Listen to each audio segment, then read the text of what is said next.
ವಿದ್ಯಾರ್ಥಿಗಳೆಲ್ಲರಿಗೂ ನನ್ನ ನಮಸ್ಕಾರಗಳು ಹಾಗೂ ಈ ದಿನದ ಆನ್ಲೈನ್ ತರಗತಿಗೆ ತಮ್ಮೆಲ್ಲರನ್ನೂ ಸ್ವಾಗತಿಸುತ್ತಾ ಈ ದಿನದ ತರಗತಿಯನ್ನು ಪ್ರಾರಂಭ ಮಾಡ್ತಾ ಇದ್ದೇನೆ. In today's class, in this class, we will discuss about the next concept of ecology unit, the first chapter of ecology unit, organisms and population.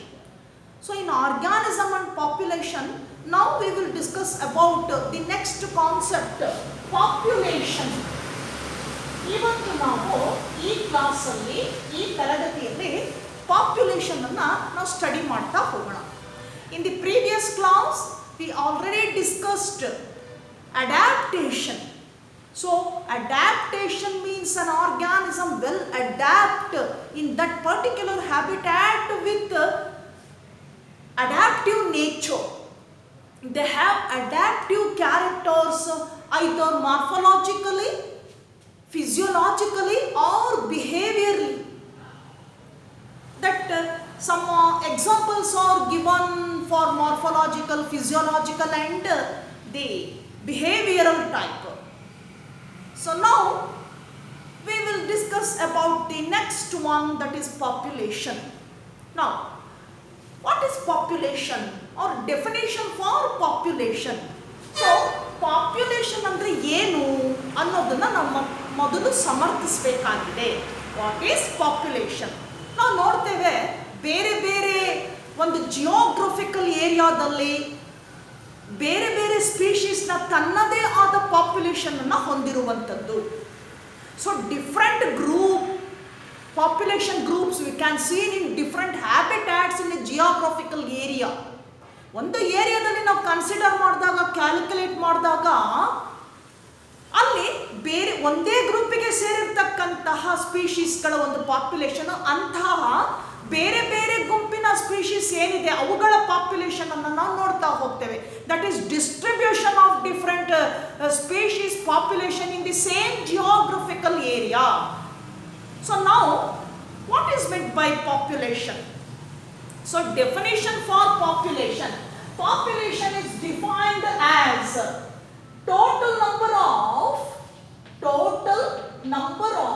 all the organisms in the same group in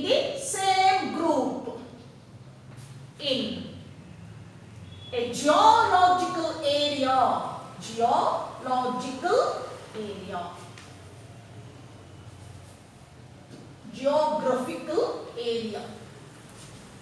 That is called population. ಏನು ಹೇಳುತ್ತೆ ಇದು? ಯಾವ ರೀತಿ define ಮಾಡಬಹುದು ನಾವು? Total number of all the organisms in the same group.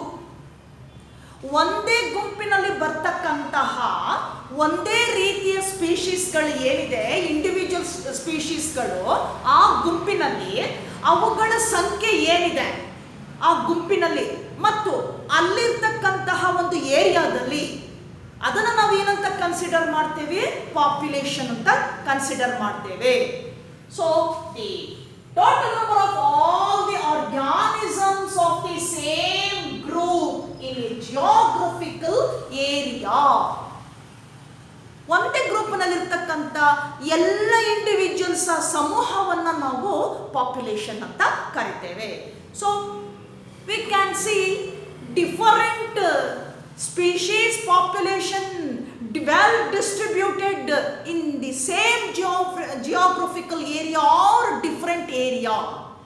ಬೇಕಾದಷ್ಟು ಕಡೆ ಅದೇ ಜಿಯೋಗ್ರಫಿಕಲ್ ಏರಿಯಾದಲ್ಲೂ ಕೂಡ ನಾವು ಬೇರೆ ಬೇರೆ ಸ್ಪೀಶೀಸ್ಗಳ ಪಾಪ್ಯುಲೇಷನ್ ಅನ್ನ, ಸಮೂಹವನ್ನು ನಾವು ನೋಡ್ತಾ ಹೋಗ್ತೇವೆ. ಅವು ಕೂಡ ಅಲ್ಲಿ ಸರ್ವೈವ್ ಆಗಿದೆ. ಹೀಗೆ ಒಂದೊಂದು ಸ್ಪೀಶೀಸ್ನ ಅದರಲ್ಲಿ ಇರ್ತಕ್ಕಂಥ ಟೋಟಲ್ ನಂಬರ್ ಆಫ್ ಇಂಡಿವಿಜುವಲ್ಸ್ ಏನಿದೆ ಅದನ್ನು ನಾವು ಒಂದು ಪಾಪ್ಯುಲೇಷನ್ ಅಂತ ಕರಿತೇವೆ, ಕನ್ಸಿಡರ್ ಮಾಡ್ತೇವೆ. ಅದರ ಪಾಪ್ಯುಲೇಷನ್ ಅಂತ ಹೇಳ್ಬಿಟ್ಟು ಕನ್ಸಿಡರ್ ಮಾಡ್ತೇವೆ. So this is the definition for population. Now the next word, that is per capita. So what is this per capita? Here in any population, any species population, per capita includes both birth rate and death rate of the population. So every population includes birth rate of individuals and death rate of individuals. Both rate we considered in a population, that is called per capita. ಅದನ್ನು ನಾವೇನಂತ ಹೇಳ್ತೀವಿ, per capita ಅಂತ ಹೇಳ್ಬಿಟ್ಟು consider ಮಾಡ್ತೇವೆ. ಇದರಲ್ಲಿ ಒಂದು ಪಾಪ್ಯುಲೇಷನ್ನಲ್ಲಿ birth rate ಎಷ್ಟಾಗುತ್ತೆ ಅಂದರೆ ನ್ಯೂ ಇಂಡಿವಿಜುವಲ್ಸ್ ಎಷ್ಟು ಸೇರ್ಪಡೆ ಆಗುತ್ತೆ, ಹಾಗೆ ಡೆತ್ ರೇಟ್ ಎಷ್ಟು ಇಂಡಿವಿಜುವಲ್ಸು ಸತ್ತೋಗುತ್ತೆ, ಅದರ ಟೋಟಲ್ ನಂಬರ್ ಡಿಕ್ರೀಸ್ ಆಗ್ತದೆ. ಯಾವಾಗಲೂ ಡೆತ್ ರೇಟ್ ಅಂದ ತಕ್ಷಣ decrease the total number, individual number. So birth rate means increase the number. ಈ ಎರಡರ ರೇಟನ್ನು ಕನ್ಸಿಡರ್ ಮಾಡುವಂಥದ್ದನ್ನು ನಾವೇನಂತ ಹೇಳ್ತೀವಿ, per capita in a population. It includes both birth rate and death rate of individuals. ಅವುಗಳ ಏನು ಒಂದು ಮರಣದ ಒಂದು ಸಂಖ್ಯೆ, ಹಾಗೆ ನಾವು ಏನು ಎಷ್ಟು ಜನನ ಆಗಿದೆ, ಎಷ್ಟು ಪ್ರೋಜನಿ ಬಂದಿದೆ, ಎಷ್ಟು ಇನ್ಕ್ಲೂಡ್ ಆಗಿದೆ ಅನ್ನೋಂತ ಹೇಳುವಂಥದ್ದನ್ನು ನಾವು ಬರ್ತ್ and death rate in A population what we will call as per capita ಅಂತ ಕರಿತೇವೆ. Here an example for birth rate in a population and death rate in a population. Given on one example each. ಒಂದೊಂದು example ಕೊಟ್ಟು ನಾವು ಹೇಳೋಣ ಹೇಗೆ ನಾವು per ಕ್ಯಾಪಿಟವನ್ನು ನಾವು ಅಲ್ಲಿ ಕ್ಯಾಲ್ಕುಲೇಟ್ ಮಾಡ್ತಾ ಹೋಗ್ತೇವೆ. So for birth rate in a pond there are 20 lotus plants are there. ಒಂದು ಕೊಳದಲ್ಲಿ ಇನ್ ಲಾಸ್ಟ್ ಇಯರ್, ಕಳೆದ ವರ್ಷ ನಾವು ಕ್ಯಾಲ್ಕುಲೇಟ್ ಮಾಡಿದಾಗ 20 ಲೋಟಸ್ ಪ್ಲಾಂಟ್ಸ್ಗಳು ಇರ್ತವೆ ಒಂದು ಪಾಂಡಲ್ಲಿ. So in the next year, total number of lotus plants in that same or in that pond is about 28. ಕಳೆದ ವರ್ಷ 20 ಇರ್ತಕ್ಕಂತಹ ಲೋಟಸ್ ಪ್ಲಾಂಟ್ಸು ಈ ವರ್ಷ ನಾವು ಅದನ್ನು ಕ್ಯಾಲ್ಕುಲೇಟ್ ಮಾಡಿದಾಗ ಎಷ್ಟು ಹೆಚ್ಚಾಗಿದೆ, ಅಲ್ಲಿ 8 ಹೆಚ್ಚಾಗಿದೆ. 8 more lotus plants to be added to the original total number of lotus plants. ಕಳೆದ ವರ್ಷ 20 ಇರೋದಕ್ಕೆ ಮತ್ತೆ 8 ಆ್ಯಡ್ ಆಗಿದೆ. then how we calculate the birth rate in that population, that is lotus population. ಹಾಗಾದ್ರೆ ನಾವು ಹೇಗೆ ಕ್ಯಾಲ್ಕುಲೇಟ್ ಮಾಡ್ಬೋದು ಬರ್ತ್ ರೇಟ್ ಅನ್ನ? look at this. so last year ಎಷ್ಟಿತ್ತು, ನಮಗೆ 20 ಇದೆ. ಈ ಪ್ರೆಸೆಂಟ್ ಇಯರ್ ಅಲ್ಲಿ ಎಷ್ಟು ಆ್ಯಡ್ ಆಗಿದೆ? 8 ಆ್ಯಡ್ ಆಗಿದೆ. ಅಲ್ಲಿಗೆ ಟೋಟಲ್ ನಂಬರ್ ಎಷ್ಟಾಯ್ತು? 28 ಆಯ್ತು. So 8 divided by 20, so that is equal to 0.4. That shows birth rate in the lotus population in that plant. ಆ ಕೊಳದಲ್ಲಿ ಆ ಲೋಟಸ್ನ ಪಾಪ್ಯುಲೇಷನ್ನು ತೋರಿಸುತ್ತೆ, ಬರ್ತ್ ರೇಟನ್ನು ತೋರಿಸುತ್ತೆ. ಯಾಕೆ ಅಂದರೆ ಕಳೆದ ವರ್ಷ 20 ಇರೋದಕ್ಕೆ ಈಗ ಏನಾಗಿದೆ, 8 new individuals to be added. ಅಲ್ಲಿ 8 ಮತ್ತೆ ಏನಾಗಿದೆ, ಹೊಸ ಇಂಡಿವಿಜುವಲ್ಸು ಆ್ಯಡ್ ಆಗಿದೆ. ಹಾಗಾಗಿ ಇದು ನಾವು ಬರ್ತ್ ರೇಟ್ ಅಂತ ಕನ್ಸಿಡರ್ ಮಾಡ್ತೇವೆ. ಇದು ಎಷ್ಟಿದೆ ರೇಟನ್ನು ನಾವು ಯಾವ ರೀತಿ ಅದನ್ನು ಕ್ಯಾಲ್ಕುಲೇಟ್ ಮಾಡ್ತೇವೆ ಅಂದಾಗ, so 8 divided by 20 is equal to 0.4 ನಮಗೆ ಬರ್ತದೆ. That is the birth rate of lotus per year, per lotus per year ಅಂತ ಕನ್ಸಿಡರ್ ಮಾಡ್ತೇವೆ.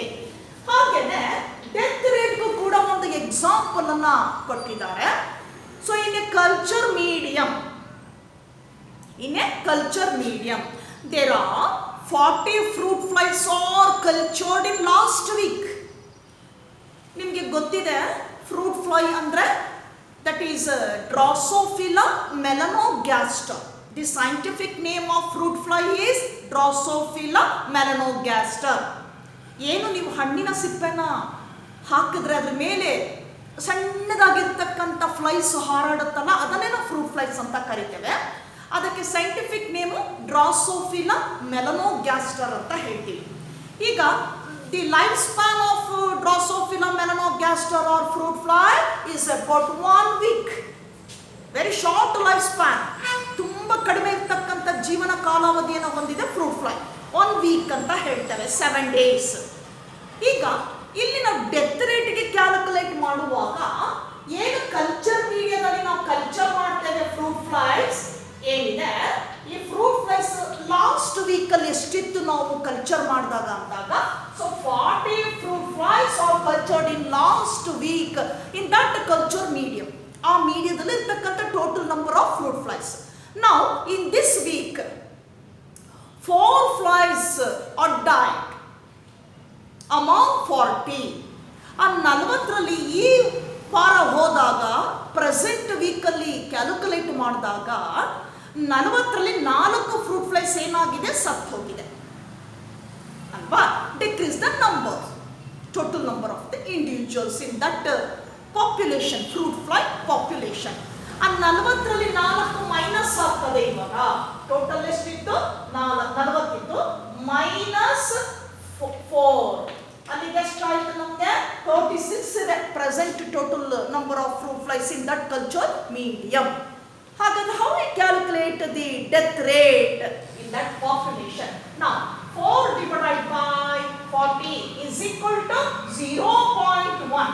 That is the death rate of fruit fly population in that culture medium. ಇದು ನಮ್ಗೆ ಏನು ತೋರಿಸುತ್ತೆ, ಆ fruit ಫ್ಲೈಸ್ನ ಸಂಖ್ಯೆ ಕಡಿಮೆ ಆಗಿರೋದನ್ನು ತೋರಿಸುತ್ತೆ, ಡೆತ್ ರೇಟ್ ಅಂತ ಹೇಳ್ತೀವಿ. ಸೊ ಇದನ್ನು ನಾವು ಈ ರೀತಿ ಕ್ಯಾಲ್ಕುಲೇಟ್ ಮಾಡ್ಬೋದು. ಹಾಗೆ ಒಂದು ಪಾಪ್ಯುಲೇಷನಲ್ಲಿ ಏನಾಗ್ತದೆ, ಆ ಪಾಪ್ಯುಲೇಷನಲ್ಲಿ including both birth rate and as well as death rate, ಜನನ ಮತ್ತು ಮರಣ, ಇಂಡಿವಿಜುವಲ್ಸ್ ಎರಡೂ ಕೂಡ ಇನ್ಕ್ಲೂಡ್ ಆಗಿದೆ. ಇದನ್ನೇ ನಾವೇನಂತ ಹೇಳ್ತೀವಿ, per capita of the population. That includes both death rate and as well as birth rate. Now we move on to the next one, that is the sex ratio. Next one is sex ratio in a population. ಹಾಗಾದ್ರೆ population ನಲ್ಲಿ ಏನಿದು sex ratio ಅಂದಾಗ ಅನುಪಾತ ಹೇಗಿದೆ? So every population we saw both male and female individuals. ನಾವು ಯಾವುದೇ population ಅನ್ನು ತೆಗೆದುಕೊಳ್ಳೋಣ ಸ್ಪೀಶೀಸ್ದು, ಅಲ್ಲೇನಿರ್ತದೆ individuals, total number of individuals ಏನಿದೆ ಅದರಲ್ಲಿ ಯಾವ ಇರ್ತಾರೆ, male and female individuals are they. ಎರಡು ಕಂಬೈನ್ ಆಗಿರುವಂಥದ್ದು, combining of both, that is sex. ಹೌದಾ? ಆ ರೇಷಿಯೋನ, ಆ ಅನುಪಾತನ ಏನಂತ ಹೇಳೋಣ ನಾವು, sex ratio. No so sex ratio means in a population both male and female individuals are there. That is said to be sex ratio of the population. ಅದು ಏನು ತೋರಿಸುತ್ತೆ ನಮಗೆ, ಆ ಪಾಪ್ಯುಲೇಷನ್ನ ಒಂದು ಅನುಪಾತ ತೋರಿಸುತ್ತೆ, ಲಿಂಗದ ಅನುಪಾತ ತೋರಿಸುತ್ತೆ. How many males are there and how many females are there, ಎಷ್ಟು ಮೇಲ್ಸ್ ಇದೆ ಎಷ್ಟು ಫೀಮೇಲ್ಸ್ ಇದೆ ಅನ್ನೋದನ್ನ, ಅನುಪಾತವನ್ನು ತೋರಿಸೋದನ್ನ ಸೆಕ್ಸ್ ರೇಷಿಯೋ ಅಂತ ಕರಿತೇವೆ. So majority of population males are more in number. ಈ ಮೇಲ್ಸ್ನ ಸಂಖ್ಯೆ ಏನಾಗಿರ್ತದೆ, ಹೆಚ್ಚಾಗಿರ್ತದೆ. ಹಾಗೆ females are less in number. So that is 60 plus 40 out of 100. ನಾವು 100ಕ್ಕೆ ಕ್ಯಾಲ್ಕುಲೇಟ್ ಮಾಡಿದಾಗ ಅನುಪಾತವನ್ನ 60 ಆಗಿ ಬರ್ತದೆ. 60:40 ಅಂತ ಹೇಳ್ತೇವೆ. 60 ಫಾರ್ ಮೇಲ್ಸ್, 40 ಫಾರ್ ಫೀಮೇಲ್ಸ್. ಇದು ಸೆಕ್ಸ್ ರೇಷಿಯೋ ಅಂತ ನಾವು ಕನ್ಸಿಡರ್ ಮಾಡ್ತೇವೆ. ಒಂದು ಪಾಪ್ಯುಲೇಷನ್ ಅಲ್ಲಿ ಇರುವಂತಹ ಲಿಂಗದ ಅನುಪಾತ, that is males and females, ಆ ಅನುಪಾತವನ್ನು ಹೇಳೋದನ್ನ ನಾವೇನಂತ ಕರಿತೇವೆ, ಸೆಕ್ಸ್ ರೇಷಿಯೋ ಅಂತ ಹೇಳ್ತೇವೆ. ನಾ next one, that is age pyramid. Age pyramid. So what is meant by age pyramid? In every population, age is distributed. ನಾವು ಏನು ಒಂದು ಪಾಪ್ಯುಲೇಷನ್ ಅಲ್ಲಿ ನೋಡಿದಾಗ ಇರ್ತಕ್ಕಂಥ ಎಲ್ಲ ಇಂಡಿವಿಜುವಲ್ಸು ಸೇಮ್ ಏಜ್ ಅಲ್ಲಿ ಇರೋದಿಲ್ಲ. ಏನಾಗಿರ್ತದೆ, ಡಿಫ್ರೆಂಟ್ ಏಜ್ ಅಲ್ಲಿರೋ ಇಂಡಿವಿಜುವಲ್ಸ್ ಅನ್ನ ನಾವು ನೋಡ್ತಾ ಹೋಗ್ತೇವೆ. So distribution of age in a population that brings A shape of that population. That shape appears as A pyramid. ಆ ಒಂದು ಪಾಪ್ಯುಲೇಷನ್ ಅಲ್ಲಿ ಏಜ್ ಡಿಸ್ಟ್ರಿಬ್ಯೂಟ್ ಆಗ್ತದಲ್ಲ ಇಂಡಿವಿಜುವಲ್ಸ್ ಅಲ್ಲಿ, ಆ ಏನು distribution of age in a population, ಆ ಡಿಸ್ಟ್ರಿಬ್ಯೂಷನ್ ಆದಾಗ ಹೇಗೆ ತೋರಿಸುತ್ತೆ ಅದು ನಮಗೆ ಅಂದಾಗ ಒಂದು ಸ್ಟ್ರಕ್ಚರು, ಅದರ ಒಂದು ಶೇಪು ಯಾವ ರೀತಿ ಕಾಣುತ್ತೆ ಅಂದಾಗ ಪಿರಮಿಡ್ ಶೇಪಲ್ಲಿ ಬರ್ತದೆ ನಮಗೆ. ಆ ಡಿಸ್ಟ್ರಿಬ್ಯೂಷನ್ ಆಫ್ ಏಜನ್ನು ನಾವು ಕ್ಯಾಲ್ಕುಲೇಟ್ ಮಾಡ್ತಾ ಹೋದಾಗ, ಅಬ್ಸರ್ವ್ ಮಾಡ್ತಾ ಹೋದಾಗ ಅಲ್ಲಿ ನಮ್ಗೆ ಯಾವ ಶೇಪಲ್ಲಿ ಕಾಣುತ್ತೆ ಆ ಪಾಪ್ಯುಲೇಷನ್ ಅಂದಾಗ ಪಿರಮಿಡ್ ಶೇಪಲ್ಲಿ ಕಾಣ್ತದೆ. ಹಾಗಾಗಿ ನಾವು ಅದನ್ನೇನಂತ ಕರಿತೇವೆ, ಏಜ್ ಪಿರಮಿಡ್ ಅಂತ ಹೇಳ್ತೀವಿ. You know that the pyramid shape. So this is the shape of a pyramid. ಒಂದು ಪಿರಮಿಡ್ ನ ಶೇಪ್ ಬರೀರಿ ಅಂದ ತಕ್ಷಣ ನೀವು ಈ ರೀತಿ ಬರೀತೀರಾ ಅಲ್ವಾ, ಟ್ರಯಾಂಗಲ್ ಶೇಪ್ ಅನ್ನ ಬರೀತೀರಾ, ಅದು ಪಿರಮಿಡ್ ಶೇಪ್. ಹೌದಾ? ಹಾಗಾದ್ರೆ ಈ ಏಜ್ ಪಿರಮಿಡ್ ಅಲ್ಲಿ ಏನಿದೆ? So in every population we can distinguish 3 shaped pyramids that exhibit different ages in individuals of a population. ಇಲ್ಲಿ ನಾವು ಪಾಪ್ಯುಲೇಷನ್ ಅಲ್ಲಿ ಸ್ಟಡಿ ಮಾಡಿದಾಗ ಈ ಏಜ್ ಪಿರಮಿಡ್ ಏನಿದೆ ಅದು 3 ರೀತಿನಲ್ಲಿ ನಮಗೆ ಕಂಡು ಬರುತ್ತೆ. ಈ 3 ರೀತಿ ಇರ್ತಕ್ಕಂಥ ಪಿರಮಿಡ್ಸು ಏನು ತೋರಿಸುತ್ತೆ? ದಟ್ ಎಕ್ಸಿಬಿಟ್ ಯಾವ ರೀತಿ ಏಜ್ ಡಿಸ್ಟ್ರಿಬ್ಯೂಟ್ ಆಗಿದೆ, certain steps in that pyramid, ಕೆಲವು ಹಂತಗಳಲ್ಲಿ ಯಾವ ರೀತಿ ಡಿಸ್ಟ್ರಿಬ್ಯೂಟ್ ಆಗಿದೆ ಏಜ್ ಅಂತಕ್ಕಂಥದ್ದನ್ನ ಏನು ಮಾಡುತ್ತೆ ಅದು, ಸೊ ಡಿಟರ್ಮೈನ್ ಮಾಡ್ತಾ ಹೋಗ್ತದೆ. ಯಾವುದು? Age pyramid.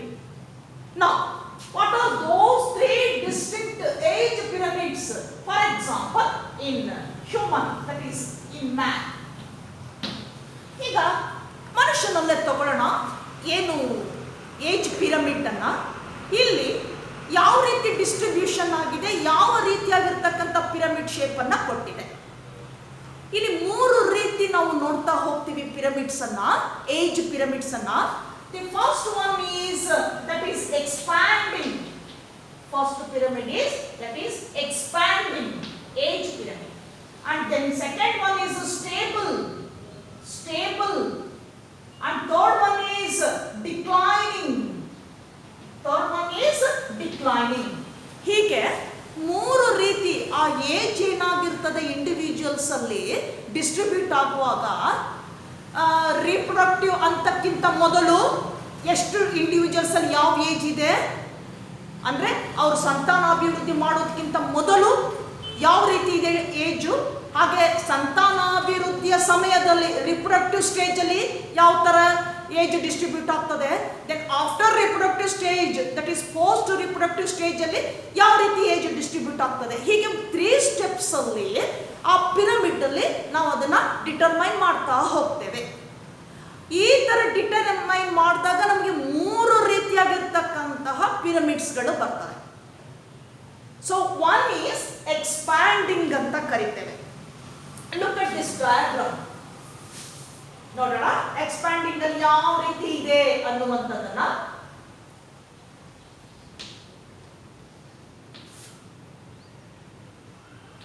So this is the pyramid shape.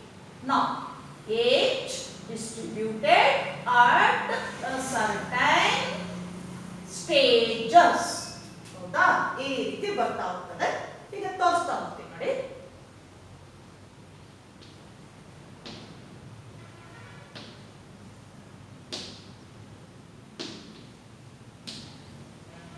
So this is the first type, that is expanding age pyramid. So the first step, that is it includes 3 stages. 3 ಸ್ಟೇಜ್ಗಳನ್ನು ಒಳಗೊಂಡಿದೆ.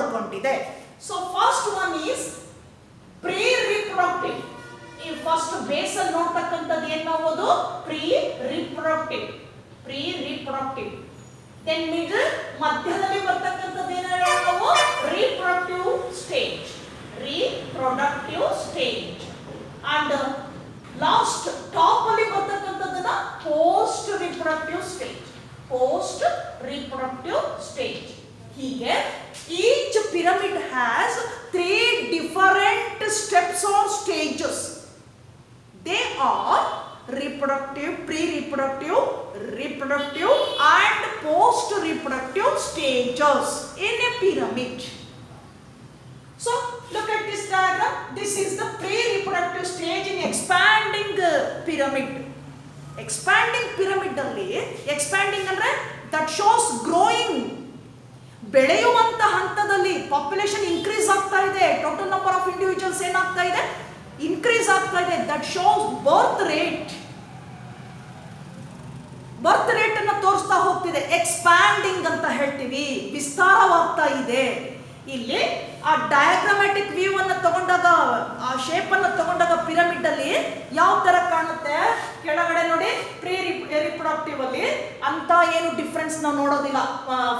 ಇನ್ between pre reproductive and reproductive age distribution ಅಲ್ಲಿ ನೋಡಿ, ಇದು pre reproductive, ಮಧ್ಯದಲ್ಲಿ ಬರ್ತಕ್ಕಂಥದ್ದು ರಿಪ್ರೊಡಕ್ಟಿವ್. So ಅಂತ difference ಏನಿಲ್ಲ, not much more difference between pre reproductive and reproductive, because it is growing ಬೆಳೆಯುತ್ತಾ ಇರ್ತಕ್ಕಂಥದ್ದು.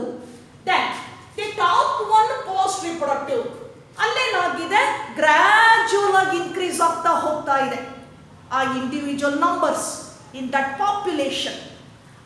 ಅಂತಹ ಒಂದು ಕಂಡೀಷನ್ ಅಲ್ಲಿ ನಮಗೆ ಈ ರೀತಿಯಾಗಿ ತೋರಿಸ್ತಕ್ಕಂತಹ ಏಜ್ ಡಿಸ್ಟ್ರಿಬ್ಯೂಷನ್ ಇರ್ತಕ್ಕಂಥ ಪಿರಮಿಡ್ ಅನ್ನ ನೋಡ್ತೇವೆ.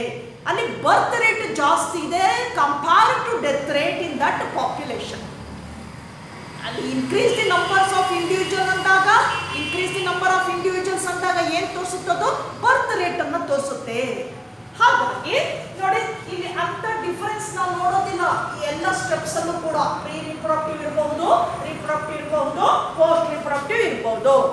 Then coming to the second one, a stable, ಒಂದು ರೀತಿ ತಟಸ್ಥವಾಗಿರ್ತಕ್ಕಂಥದ್ದು. ಬರ್ತ್ ರೇಟು ಅಷ್ಟೇ ಇರ್ತದೆ, ಡೆತ್ ರೇಟು ಅಷ್ಟೇ ಇರ್ತದೆ, ಇನ್ಕ್ರೀಸಿಂಗು ಇಲ್ಲ, ಡಿಕ್ರೀಸಿಂಗು ಇಲ್ಲ. ಈ ರೀತಿ ತಟಸ್ಥವಾಗಿರುವುದನ್ನ ನಾವು ಸ್ಟೇಬಲ್ ಅಂತ ಕರಿತೇವೆ. So look at this diagram, stable pyramid.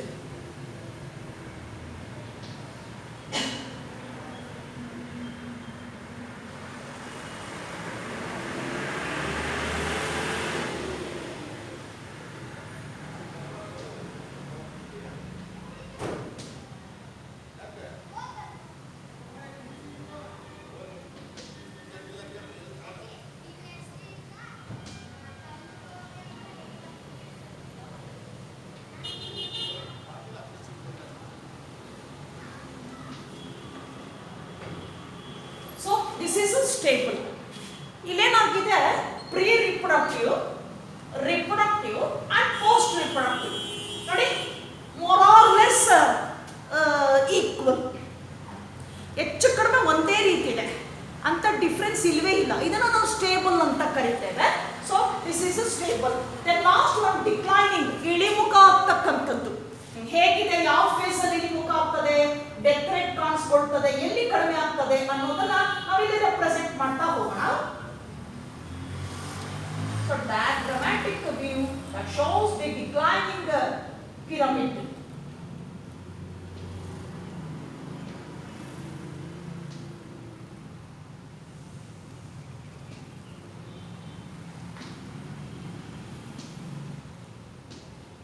ನೋಡಿ, ಈ ರೀತಿ ಕಂಡು ಬರ್ತದೆ.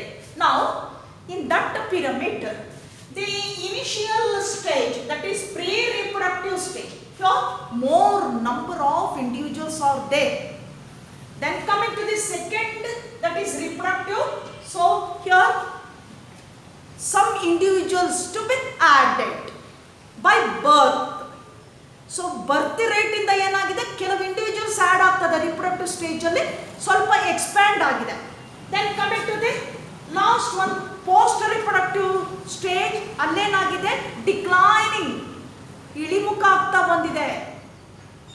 Less number of individuals are decrease the number of individuals. in post reproductive phase or state. So these are three diagrammatic representation of age pyramid in man. One is expanding, a second one is stable, and the third one is declining. ಹೀಗೆ ಮೂರು ರೀತಿ age pyramid ಅನ್ನ ನಾವು ನೋಡ್ತಾ ಹೋಗ್ತೀವಿ. Age pyramid ಅಂದ್ರೆ distribution of age in a population that brings a shape, that shape similar to the pyramid shape, hence it is called age pyramid. ಹಾಗಾಗಿ ಅದನ್ನು ನಾವು ಏಜ್ ಪಿರಮಿಡ್ ಅಂತ ಕನ್ಸಿಡರ್ ಮಾಡ್ತೇವೆ, ಕರೀತೇವೆ. ನಾವು ದಿ ಪಾಪ್ಯುಲೇಷನ್ ಸೈಜ್, ಹಾಗಾದರೆ ನಾವು population size ಅಂದ್ರೆ ಏನಂತ ಹೇಳ್ಬಹುದು? Population size. So the population size depends on the total number of individuals in that population, may be increasing or decreasing, that brings the size become reduced or increased. ಈ population size ಏನಾಗಿದೆ, ಆ population ಅಲ್ಲಿ ಬರ್ತಕ್ಕಂತಹ total number of of springs ಏನಿದೆ, individuals ಏನಿದೆ, ಅದರ ಸಂಖ್ಯೆ ಜಾಸ್ತಿ ಇತ್ತು ಅಂದಾಗ ಏನಾಗುತ್ತೆ, ಸೈಜ್ ಬಿಕಮ್ ಎಕ್ಸ್ಪ್ಯಾಂಡಿಂಗ್, ಹಿಗ್ಗುತ್ತೆ. ಆ ಸಂಖ್ಯೆ ಕಡಿಮೆ ಆದಾಗ ಏನಾಗ್ತದೆ, ಸೈಜ್ ಬಿಕಮ್ ರೆಡ್ಯೂಸ್ಡ್, ಕಡಿಮೆ ಆಗ್ತದೆ. So population size depends on the total number of individuals in present condition. So population size nothing but density. We correctly termed as density, population density. ಹಾಗಾದ್ರೆ ಇದನ್ನ ನಾವು ಸರಿಯಾದ ಅರ್ಥದಲ್ಲಿ ಏನಂತ ಹೇಳ್ಬೋದು, ಪಾಪ್ಯುಲೇಷನ್ ಡೆನ್ಸಿಟಿ ಅಂತ ಕರೀತೇವೆ. So it is represented by capital N. ನಾವು ಇದನ್ನ ಯಾವ ರೀತಿ ರೆಪ್ರೆಸೆಂಟ್ ಮಾಡ್ತೀವಿ, ಕ್ಯಾಪಿಟಲ್ ಎನ್ ಇಂದ ರೆಪ್ರೆಸೆಂಟ್ ಮಾಡ್ತೇವೆ. ಇನ್ನು ಕೆಲವು ಸ್ಪೀಶೀಸ್ ಅಲ್ಲಿ ನಾವು ಅಕ್ಯುರೇಟ್ ಆಗಿ ಪಾಪ್ಯುಲೇಷನ್ ಸೈಜ್ ಅನ್ನ, ಡೆನ್ಸಿಟಿಯನ್ನ ಕ್ಯಾಲ್ಕುಲೇಟ್ ಮಾಡೋದಕ್ಕೆ ಆಗೋದಿಲ್ಲ. ಯಾಕೆ ಅಂದಾಗ, ಫಾರ್ ಎಕ್ಸಾಂಪಲ್ ಭರತ್ಪುರ್ ವೆಟ್ಲ್ಯಾಂಡ್ ಅಲ್ಲಿ ಏನಾಗ್ತದೆ, ಈ ಕ್ರೇನ್ಸ್ ಇದೆ, ಕೊಕ್ಕರೆಗಳು ಅಂತ ಕರಿತೀವಿ. ಆ ಸ್ಪೀಶೀಸ್ ಏನಾಗಿದೆ ಈಗ ಅಂತಂದಾಗ ಲೆಸ್ಸರ್ ಅಂತ ಹೇಳ್ತೀವಿ ನಾವು, ಅರ್ಥ ಆಗ್ತಿದೆಯಲ್ಲ, ಲೆಸ್ಸರ್ 10 ಕ್ರೇನ್ಸ್ ಅಂತ ಹೇಳ್ತೀವಿ. ಅದರ ಪಾಪ್ಯುಲೇಷನ್ ಅಲ್ಲಿ ಆ ಸಂಖ್ಯೆ ಏನಾಗ್ತಿದೆ, ಇಳಿಮುಖ ಆಗ್ತಾ ಇದೆ. ನಾವಿಲ್ಲಿ ಡೆನ್ಸಿಟಿ ಕಂಡುಹಿಡಿಯುವಾಗ, ಸೈಜನ್ನು ಕಂಡುಹಿಡಿಯುವಾಗ ಅಕ್ಯುರೇಟ್ ಆಗಿ ನಾವು ಕಂಡುಹಿಡಿಯಲಿಕ್ಕೆ ಆಗೋದಿಲ್ಲ ಎಲ್ಲ ಪಾಪ್ಯುಲೇಷನ್ ಅಲ್ಲೂ. ಹಾಗೆ ಮತ್ತೊಂದು ಉದಾಹರಣೆ ಕೊಡ್ತೇವೆ. ಏನು ಒಂದು ಪಾರ್ಥೇನಿಯಂ ಗಿಡ ಇದೆ, ಸೊ ಅದೇನಾಗ್ತದೆ, ಈಸಿಯಾಗಿ ಸ್ಪ್ರೆಡ್ ಆಗ್ತಾ ಹೋಗ್ಬಿಡ್ತಾರೆ. So that parthenium plant occupied more space rapidly, ಬಹಳ ಕ್ವಿಕ್ ಆಗಿ ರ್ಯಾಪಿಡ್ ಆಗಿ ಏನು ಮಾಡುತ್ತೆ, ಆಕ್ಯುಪೈ ಮಾಡ್ಕೊಳ್ತದೆ. ಹಿಯರ್ ಒನ್ ಎಕ್ಸಾಂಪಲ್ ಕೊಡೋಣ. 100 ಪಾರ್ಥೇನಿಯಂ ಗಿಡ ಇದೆ ಅಂತ ಇಟ್ಕೊಳ್ಳೋಣ ಇನ್ ದಟ್ ಪರ್ಟಿಕ್ಯುಲರ್ ಸ್ಪೇಸ್. ಆ 100 ಪಾರ್ಥೇನಿಯಂ ಗಿಡ ಆವರಿಸಿಕೊಂಡಿರ್ತಕ್ಕಂಥ ಜಾಗ ಏನಿದೆ, ಸೊ ಅಷ್ಟು ಜಾಗವನ್ನ ಒಂದು ಬ್ಯಾನಿಯನ್ ಟ್ರೀ ಆವರಿಸ್ಕೊಳ್ತದೆ, ಹಾಲದ ಮರ. ಸೊ ಸಂಖ್ಯೆ ಏನಾಗ್ತದೆ, ಬ್ಯಾನಿಯನ್ ಟ್ರೀ ಎಷ್ಟು, 1, ಇಲ್ಲಿ ಪಾರ್ಥೇನಿಯಂ ಎಷ್ಟು, 100. ಹಾಗಾಗಿ ಕೆಲವು ಸಂದರ್ಭದಲ್ಲಿ ಕೆಲವು ಸ್ಪೀಶೀಸ್ ಪಾಪ್ಯುಲೇಷನ್ ಅಲ್ಲಿ ನಾವು ಡೆನ್ಸಿಟಿಯನ್ನ, ಆ ಸೈಜನ್ನು ಆಕ್ಯುರೇಟ್ ಆಗಿ ನಾವು ಕ್ಯಾಲ್ಕುಲೇಟ್ ಮಾಡೋದಕ್ಕೆ ಬರೋದಿಲ್ಲ. ಹೀಗಾಗತ್ತೆ. ಒಂದು ಬ್ಯಾನಿಯನ್ ಟ್ರೀನು ಕೂಡ ಅಷ್ಟೇ ಜಾಗವನ್ನು ಆಕ್ರಮಿಸಿಕೊಂಡ್ರೆ 100-200 ಪಾರ್ಥೇನಿಯಂ ಗಿಡ ಅಷ್ಟೇ ಜಾಗವನ್ನು ಆಕ್ರಮಿಸಿಕೊಳ್ಳುತ್ತೆ. ಅದರಲ್ಲಿ 200 ಇದ್ರೆ ಇದರಲ್ಲಿ 1 ಇದೆ ನಂಬರ್. ಹಾಗಾಗಿ ಅಕ್ಯುರೇಟ್ ಆಗಿ ನಾವಲ್ಲಿ ಕ್ಯಾಲ್ಕುಲೇಟ್ ಮಾಡಲಿಕ್ಕೆ ಬರೋದಿಲ್ಲ. ಸೊ ದಿ ಪಾಪ್ಯುಲೇಷನ್ ಡೆನ್ಸಿಟಿ ಅಂದಾಗ nothing but a size, population size. It is determined or represented by capital N. ಡೆನ್ಸಿಟಿಯನ್ನು ನಾವು ಯಾವ ರೀತಿ ರೆಪ್ರೆಸೆಂಟ್ ಮಾಡ್ತೀವಿ, ಕ್ಯಾಪಿಟಲ್ ಎನ್ ಅಂತ ಹೇಳ್ತೇವೆ. So this is enough for this class. Then I will take up the next concept in the next class. Till then, goodbye.